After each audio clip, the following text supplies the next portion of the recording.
What's up YouTube? I'm Vaughn and this is the Gear channel where we discuss collectibles, hobbies, competitive games from tabletop to video games, and today we are reviewing the Transformers Legacy Evolution Tarn. Now, when Tarn first appeared in IDW Comics, I thought it was the coolest Transformer ever. Well, besides Soundwave. Soundwave is still number one, that's my boy, definitely. But when he did first appear, I was super excited for Hasbro to finally make a figure of it. And you know what? Been waiting for like quite a while now. So now we finally got it. Got super excited for it. The only downside is it's quite small, and especially for a market price of $46.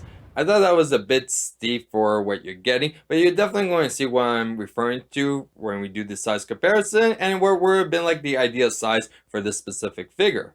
Now, before we begin, friendly reminder as always to like and subscribe because it really helps the channel a lot and I do really appreciate it. So with that being said, let's get started. Here is Tarn in all his glory. Now, as you can clearly tell, he just looks incredible. Aesthetically, there's definitely nothing wrong with them. It's just majority of the size, but we're going to take a close-up look. So here we can see even more details. Now, surprisingly, you're going to find some num marks around, which I thought was kind of weird when looking at the figure. There's just some pieces, like if you check on the treads over there's some num marks over there, which was kind of weird and wasn't really expecting. So looking at the bottom half, we can see that it's still retaining a lot of those nice details, and you can tell off the back that has quite a bit of posability. Now let's check some accessories. So for accessory, we have his double blaster over here, which actually has quite a bit of cool functions that you could do. So just the usual like this, that's easy to peg, so you just take it over here, just pour it in, and there we go. But there's also a few other gimmicks that you could do. So if we go into the back and we actually move these downwards, we could actually place this right in the front by simply rotating this piece, I believe, yeah, and pegging it in. So you could have them sticking up like this, which doesn't look so bad as well.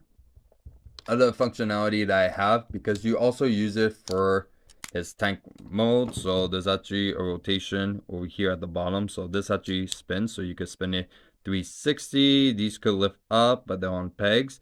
Now if you don't like any of those other options, you could actually have him like dual wielding them as weapons, or you could attach both of them to make one giant rifle just like this. Now I think it's about time we check some articulation. So starting first with the head, it could turn 360 because it's on a ball joint. It could look down that much, up that far. The shoulders are kind of weird. I'm not a big fan of how the shoulders are done. I think it should have been like a bit more towards like the middle, because when rotating, it just looks a bit off a bit, and especially if you're holding it like this. I think it's a tad bit too high. Now for the elbows, decent bend. Now surprisingly, he does have finger articulation, so just one like this. Then if we go into the waist, he could potentially turn 360. It gets stopped because of this piece, so you're going to have to take it out if you want to rotate even more, so that's up to you.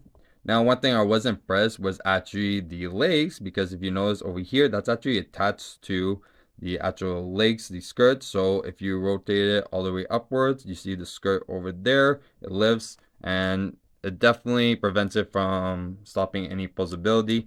It could actually move quite well, so you could actually pose it in quite a bit of places. Now he does have amazing knee bend, so there's the regular one, and also do for transformation, you could actually even do it a bit more if you wanted to, or even further, but not really necessary to go that far. But I thought it was really nice that we could actually do a full knee bend, like double-sided. Now for the feet, surprisingly, the ankle has a lot of posability, so you can actually rotate it pretty far, so you could get some decent poses like this.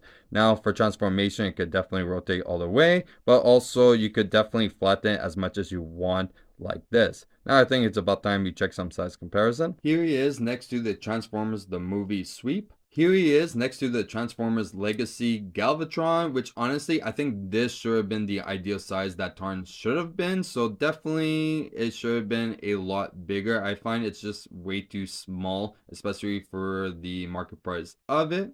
And finally, here he is next to the Transformers masterpiece, Nemesis Prime, which honestly, I wish it was this tall, and I would love to see if they make a masterpiece version of Tarn. That would be just great. Now I think it's about time we check transformation.